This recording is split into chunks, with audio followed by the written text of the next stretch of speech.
Baik, sekarang selanjutnya adalah syarat menjadi praktisi ruqyah. Praktisi atau peruqyah.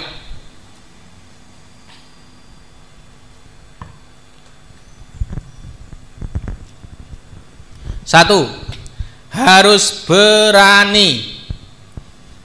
Kalau kita sudah tahu tadi ruqyah nggak butuh bakat, lalu syarat ini yang harus dipenuhi, Pak. Kalau ini tidak dipenuhi, maka nggak akan bisa ngeruqyah.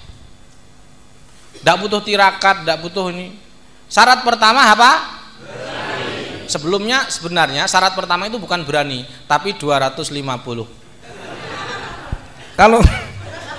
Kalau nggak 250 nggak bisa masuk, nggak dapat buku. Ojo ngetulis itu ojo. Berani dengan apa? Seluruh konsekuensi hasil ruqyahnya. Nah, baru ada minuman, baru bisa saya praktekkan begini. Perhatikan baik-baik. Ini Al-Quran, ini orang sakit. Kita ambil Al-Quran, bacakan orang sakit. Betul? Hasil dari ruqyah kita itu bukan wilayah kita sudah. Artinya apa? Ketika dia sembuh, kita jangan berbangga diri. Karena yang menyembuhkan Allah. Fa idza maritu fahuwa. Kalau dia meninggal, gitu, apapun itu juga kita tidak perlu putus asa. Wes aku mau stroke tak suwuk malah mati. Wes rasa ngruqyah neh aku. Itu orang putus asa, gak usah berobat dengan Al-Qur'an neh aku. Itu orang putus asa. Jadi sembuh atau dia ini itu hasil ngruqyah kita. Hasil ruqyah kita itu murni wilayah Allah, tidak perlu dipikir. Kalau sembuh jangan berbangga diri, maka tirukan saya. Wujud orang yang bertawakal ketika meruqyah adalah jika pasiennya sembuh, maka dia tidak berbangga diri. Karena yang menyembuhkan adalah Allah. Kalau seandainya belum sembuh, maka dia tidak putus asa. You understand? Yes. Hasil inilah kita harus berani, Pak. Hasil ketika diruqyah, apapun reaksinya, kita harus berani bertanggung jawab. You understand? Yes. Contoh Pak Supriyono ngeruqyah rondo. Misalkan loh, Pak Supriyono ngeruqyah rondo. Rondone omahe waduh, misalkan omahe Banten. Ternyata rondo iki ternyata perceraiannya akibat kena sihir. Tolong Pak, ini kena santet dan terus akhirnya diruqyah karo Pak Supriyono. Lagi diwaca nih, Bismillahirrahmanirrahim, Alhamdulillahi Rabbil Alamin. Tiba-tiba perempuan yang janda tadi, jadi orang janda itu macam-macam, bisa kena sihir, bisa disukai jin, bisa macam-macam, bisa juga khodam dari nenek moyangnya yang minta tanggung jawab, macam-macam. Kalau dalam ilmu ruqyah disukai jin bisa. Habis nikah terus cerai karena disukai jin. Akhirnya jandanya, karena jin yang di dalam itu tidak mau diduakan, seperti itu. Maka cintailah janda sebelum dicintai jin. Habis diruqyah, tiba-tiba gitu perempuan tadi yang diruqyah gereng. Lho Pak Supriyono, lho. Saya itu sholat sehari baca Fatihah berapa kali? 17 kali. Gak pernah sekitar saya itu kesurupan. Kok habis ikut JRA, habis ijazah baca Fatihah kok ada orang kesurupan. Wah piye gitu. Nah, kalau tidak berani jangan meruqyah. Wong syaratnya harus berani. Itu namanya hasil. Konsekuensi ketika kita meruqyah, apapun terjadi, baik muntah, kesurupan atau apapun, kita harus berani. Siap? Tirukan saya. Bila tidak berani meruqyah, lebih baik jangan meruqyah. Tidur saja di rumah sambil nonton film Upin Ipin. Tulis, dibaca sehari 5 kali. Orang, Gus aku kesurupan piye iki, piye ya kudu wani. Nek gak wani rasah ruqyah, turu wae. You understand? Wong syarat kok. Ini namanya syarat. Tulisan Pak Ki penting Pak Estu Pak. Kalau tidak berani meruqyah jangan meruqyah, tidur saja di rumah sambil nonton film Ipin Upin. Tulis sih. Ini penting.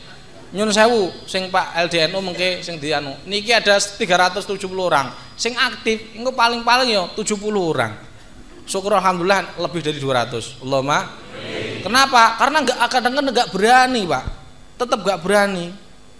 Dikongkon kendel barang, kalau enggak berani ora sang ruqyah. Enggak apa-apa, enggak apa-apa. Tapi rugi 250 sampean. Ngaten. Ngono aja kok melok-melok aku pengen roh. Lah pengen roh gak iso. Wong Allah merintahkan berobat dengan Al-Qur'an kok. Pengen roh. Aja pengen roh tok. Ngoten. Jadi misalkan itu salah satu contoh nek ruqyah habis ruqyah sing kesurupan. Enekne sing gak kesurupan, Pak. Tapi harus berani. Contoh habis mbok ruqyah ada krondone mati. Terus wedi jenengan. Piye? Lah rondo iki mung napa sirahe ngowel Pak. Bes diruqyah terus muntah getih mati. Terus wedi Pak Suyono piye iki? Jawaban jenengan nek mati ngoten niku jenengan jawabi nang pihak keluarga. Bu, diruqyah niku kadang-kadang penyakite metu dhewe. Kadang-kadang penyakite metu sak nyawane. Aja wedi. You understand? Yes. Lho kok iso? Mestine berobat. Lho, ya iso wae to. Buktine iso mati tenan. Gitu? Lah buktine mati. Lah sampean Gus mungkin nek kula dituntut piye? Rasah wedi. Dituntut iku nek dokter iso, Pak. Mergone dokter ngekeni napa namanya?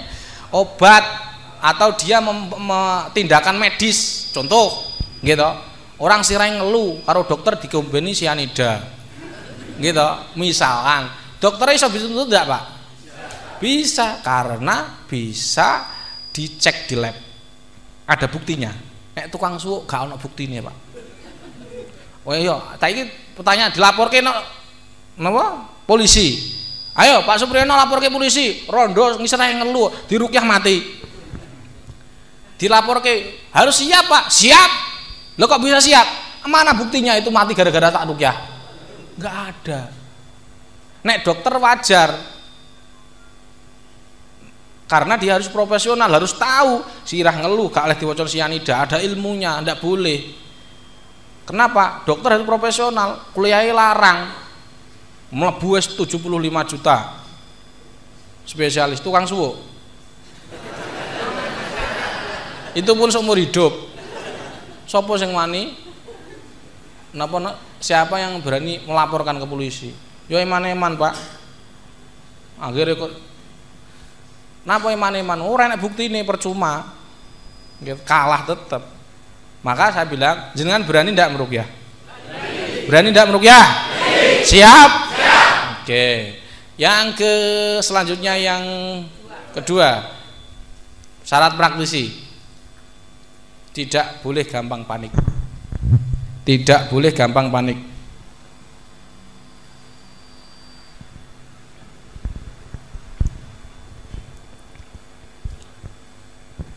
Habis enak-enak, ada orang kepalanya pusing.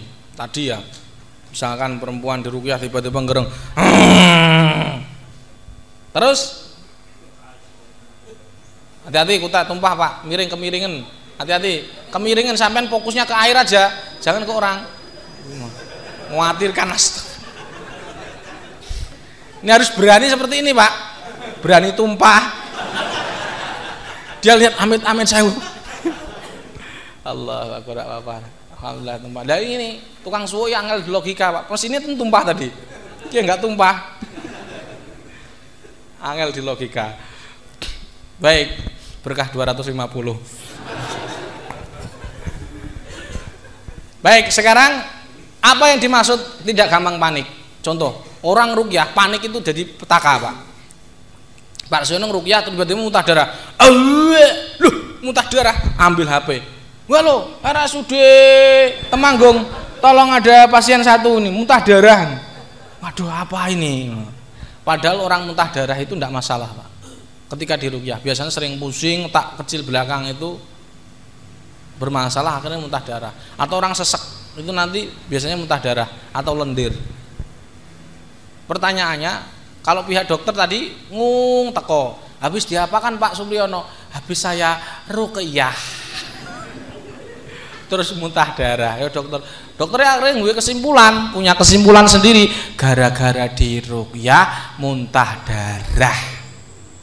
Kesimpulan dokter mlebu koran pisan. Sing isin sapa?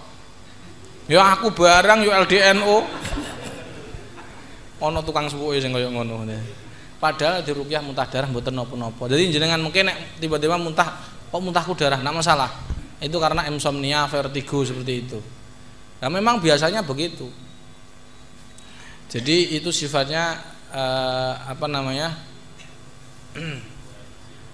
reaksi di ruqyah itu adalah bersifat alamiah. Jadi memang kebiasaan seperti itu. Oleh sebab itu kalau di ruqyah muntah itu tidak ada dasar hukumnya, Pak. Dalilnya tidak ada.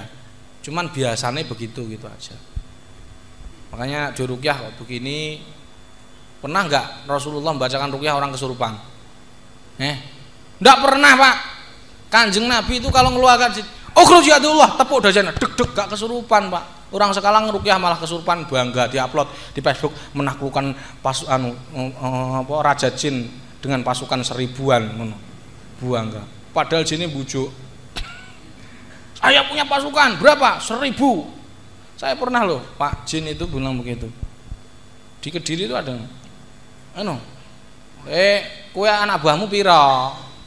Kok ganggu pondok gini anak buahmu piro? Saya punya pasukan 7.000. Loh, kakeh men. Saya bilang begitu. Kakeh men deh. Sik, tak tekoki 7.000 kuwi ngisore 6.000 apa ngisore 8.000? Tak bilang ini. Ngisore 6.000. Oh, goblok aku. Oh, jin ra iso ngitung-ngitung. Lah karena jin itu ngomongnya ngawur. Lah sampean percaya. Jin gak iso hitung-hitung sampean percaya, logikamu tuh kondisi sekolah sapa? Mbok hitung tenan 7.000 jene, ora mungkin, iku ngawur ngomongane 7.000 ku maksude akeh. Papat ngono yo 7.000 Pak Jin iku. Enggak tahu kuliah kok. Lah iki dukun-dukun kadang-kadang keblinger teko kono, Pak. Bahkan dukun keblinger akeh.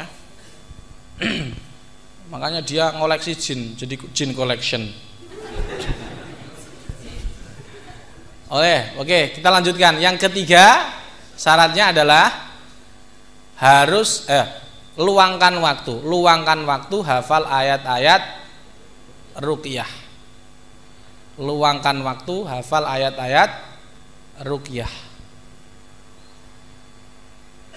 Apakah ayat ruqyah harus dihafal? Jawabannya tidak harus. Tapi kalau orang nggak baca, nggak hafal Al-Quran itu beresiko.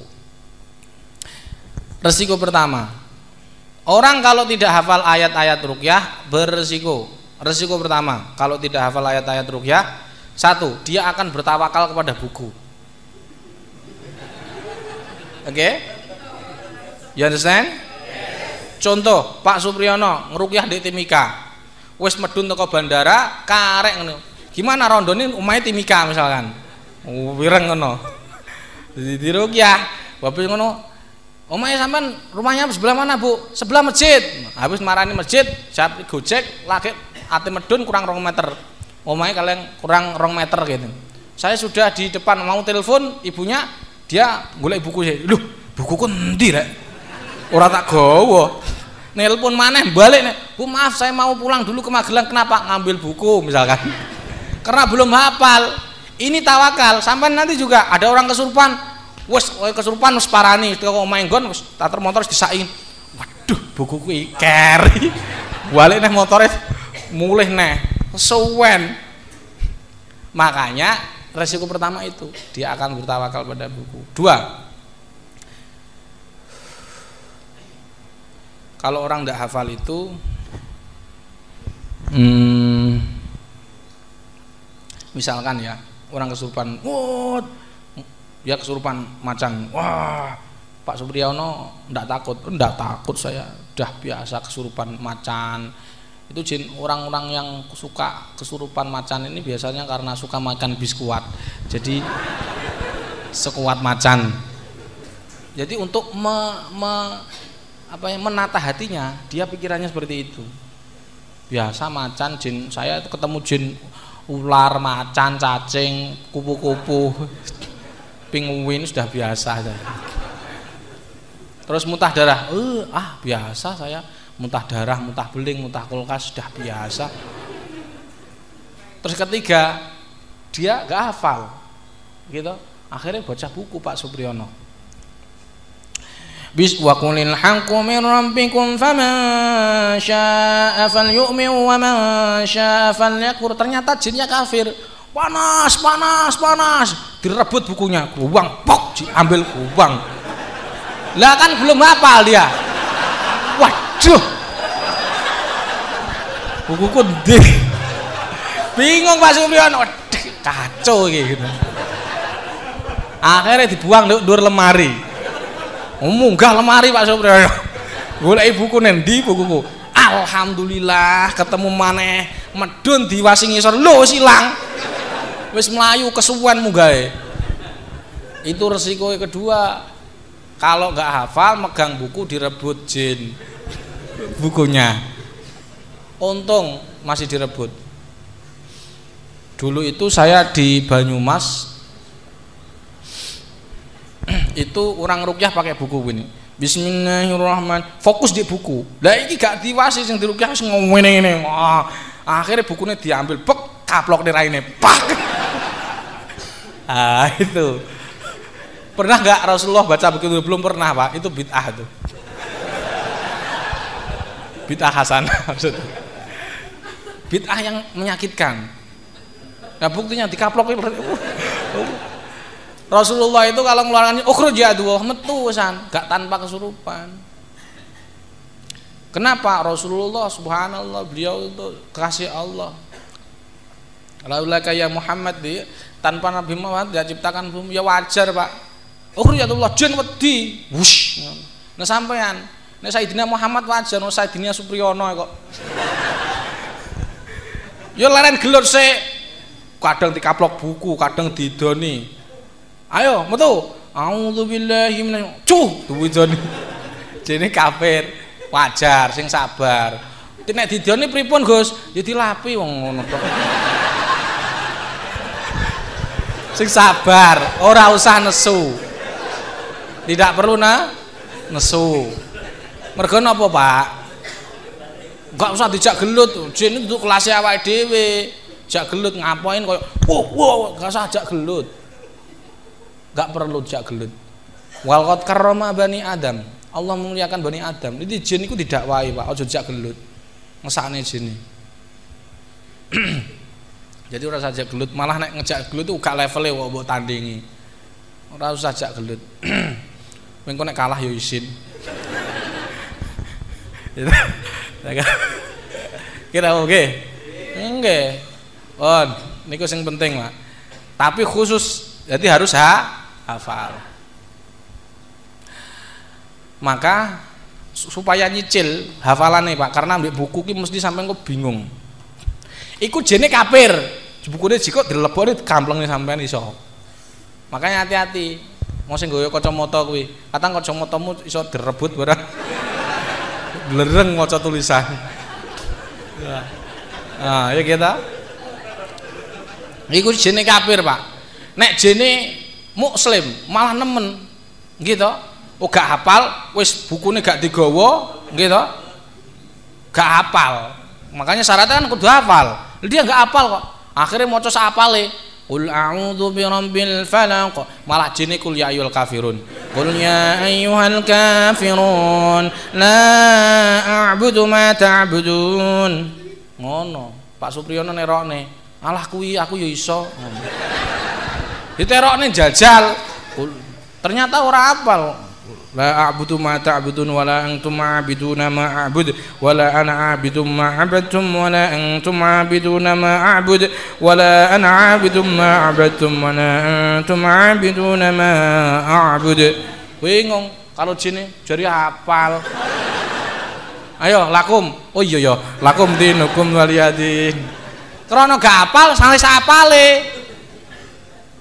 Karena jine muslim, Pak. Wacane wis aku sapale Yasin wal Qur'anil Hakim innaka laminal mursalin. Jare Pak Supriyono. Lah jene maca alif lam mim dzalikal Al-Baqarah malan. Iya kana. Padahal enggak ana surat sing luwih dawa saka surat Al-Baqarah. Bingung tambah bingung meneh. Lah kudune pripun mangke ayat-ayat ruqyah? Karena tidak setiap ayat ruqyah itu disukai bangsa jin. Ada orang-orang yang hafal Quran itu kayak ayat-ayat penyesa, ayat-ayat anu ahlan wa sahlan bi khudurikum. Ini tim JRA dari Elang Merbabu in Magelang.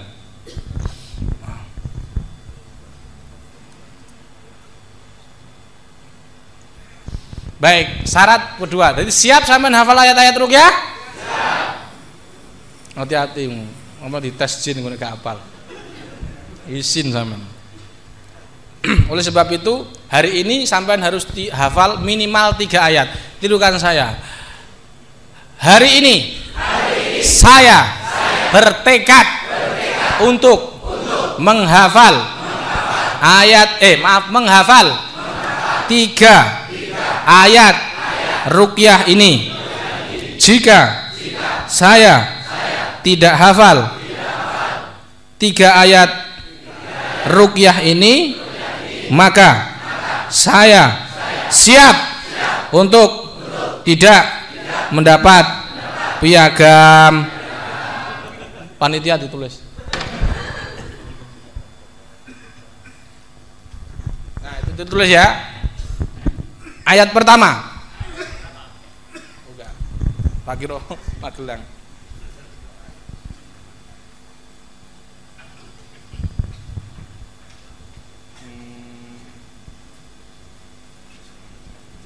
Buka buku besar 8 tilukan saya. Qala fakhruj minha fa innaka rajim wa inna alaikal la'nata ila yaumiddin. 89 coret. Hati-hati panitia ditulis nanti yang dia nggak hafal nggak usah dikasih piagam walaupun sudah lunas 205. Allah. 89 dicentang Pak, dicoret. Ayat pertama. Nanti kalau istirahat nggak usah terlalu banyak kopi, terbayu kayak ngerokok kok akhir lali gak dihafalke. Mau dites siji-siji.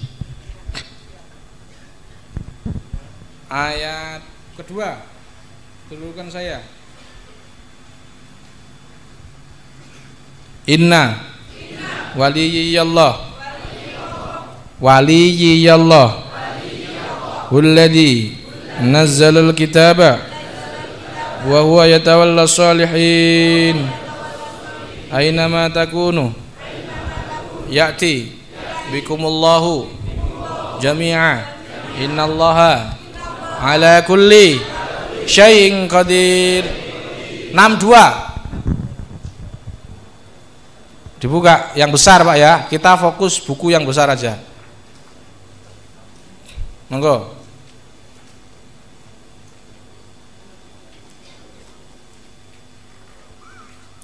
Pokoknya gak hafal, gak dapat piagam ngono wis. Salah dhewe mlebu rene. Masih usia tua Pak. Aku wis ketua gak hafalan wis. Pokoknya tirukan saya. Orang yang tidak hafal 3 ayat ruqyah ini maka dia terindikasi gangguan gaib.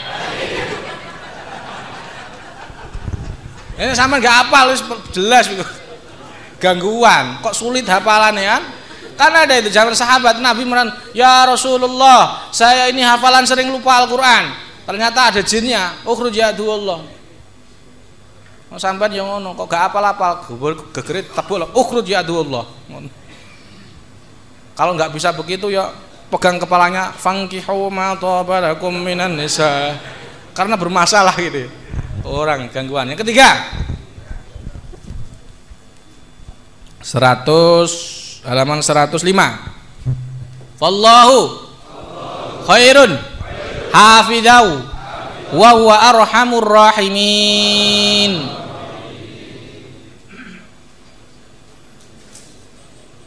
Jadi 105. Lah saya mau berapa, Bu? Oh, 105. Nah, dengar ini. Yang tadi 62 sudah ya. Sekarang ayat ketiga 105. Wallahu khairun, baris kedua surat Yusuf ayat 64. Nanti saya praktekkan semua 64 itu tasbih kokanya.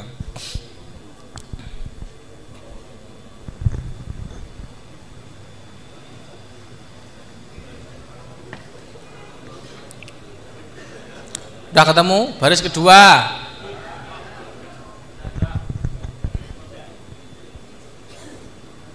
Baik. Karena panjenengan ini nanti mau meruqyah orang, betul? Mau mendakwahkan kepada orang. Ini loh. Apa namanya? Al-Qur'an. Mari kita berobat dengan Al-Qur'an. Karena diperintah Allah. Nah, karena kita mau mendakwahkan itu, maka kabura maktan indallahi antaqulu ma la taf'alun. Dosa gede awakmu nek ngongkon wong tapi gak nglakoni. Maknane pripun? Awakmu ngruqyah wong tapi urung tau diruqyah. Maka sampean nanti sebelum menyampaikan kepada orang-orang, ayo berobat Al-Qur'an, saya ini loh. Dada saya sesak, sembuh, berobat dengan Al-Qur'an. Kepala saya pun sembuh, ayo berobat dengan Al-Qur'an. Makanya sampean itu harus pernah merasakan manfaat dari Al-Quran itu, baru sampean mendakwahkan Al-Quran sebagai obat pertama dan utama bagi orang yang sakit. Ibu-ibu juga begitu, anak sering bandel, ngigo dan sebagainya. Pokoknya apapun penyakitnya, apapun masalahnya, Al-Quran solusinya, seperti itu. Nah, kalau belum sembuh baru ke pengobatan yang lain boleh. Mungkin karena faktor kita, keterbatasan kemampuan kita tentang terapi dengan Al-Quran ini, berobat kering monggo, atau orang yang sakitnya sudah nggak betah monggo yang lain, tapi jangan sampai ninggal Al-Quran. Karena apa? Wa qala ar-rasulu ya rabbi inna qaumi ittakhadhu hadzal qur'ana mahjura. Rasul mengatakan, wahai umatku, wahai ya Rabb, sesungguhnya umatku, ciri umat Islam ini adalah tidak menjadikan Al-Quran mahjuro, meremehkan. Jadi orang yang meremehkan Al-Quran, tidak mau berobat dengan Al-Quran, misalkan dia pusing, ayo pusing Pak, diobati Fatihah tak wacani Fatihah, opo iso ngeremeh nih Quran. Iki ciri bukan umat Islam, namanya menistakan Al-Quran. Opo iso, perasaanku ra iso, mergone apa dia berguru ke sinetron, berguru jadi sufi, suka film. Akhirnya nih, apa, batuk di komik aja, padahal batuk bisa insyirah ayat 1, betul?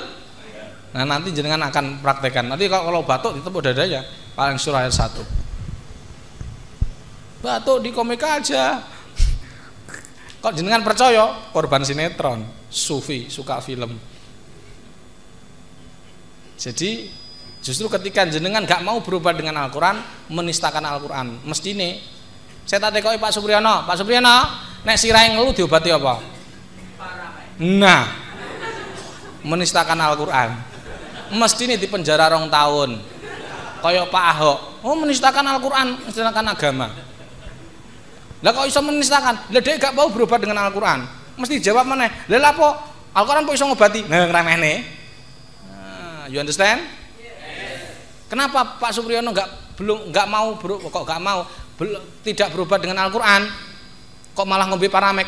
Krana urung ngerti carane berobat dengan Al-Qur'an. Betul? Pertanyaannya, kenapa tidak ngerti cara berobat dengan Al-Qur'an? Jawabannya, karena belum 250. Nanti insya Allah setelah ini seperti itu. Saya itu nggak usah adu-adu, Pak. Wa angdira syaitan al-akhri. Istri saya nelpon, Bi, saya kepala sesek saya. Sudah di rumah Mi, saya mau periksa. Tak tanya dulu, sudah diperiksa Mi? Belum Bi, enggak boleh. Gak pernah rumah sakit. Walhasil saya semenjak lahir sampai sekarang, kecuali bidan ya Pak, karena ibu saya kayaknya lahirnya di bidan. Maksud saya lahir di bidan, kayaknya sih, nggak ngerti saya. Tapi saya ingat saya dari kecil sampai lahir sampai sekarang belum pernah ke rumah sakit. Maksudnya diperiksa rumah sakit belum pernah. Seperti itu. Itu kenapa? Saya mau mendakwahkan ini karena saya sudah mempraktekkan ini loh, manfaat Al-Qur'an luar biasa. You understand?